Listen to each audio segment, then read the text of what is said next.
Ilang residente at motorista ang nanawagan sa Kalasyaw LGU na ayusin na ang isinarang tulay na nagdurugtong sa dalawang barangay sa lugar. Sundan sa report. Dobling perwisyo ang inaabot ng mga residente dahil sa hindi pa rin naayos na tulay na nagdurugtong sa barangay Lumbang at Longo sa Kalasyaw, Pangasinan.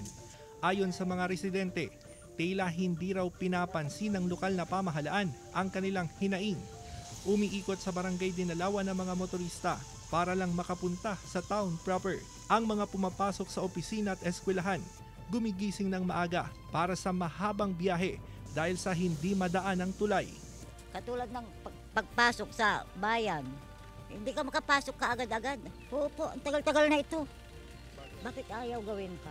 Hiling ng mga residente at motorista, maayos na agad ang peligrosong tulay. Dumaan kami nung emergency, nagpimunta sa doktor kami sa Quezon. Doon kami duman sa Bukid, Marabok. Kasi ito, sarado ito. Lumapit na raw ang lokal na pamahalaan sa iba't ibang ahensya ng gobyerno para umapila ng pondo na gagamitin sa pagsasaayos ng tulay.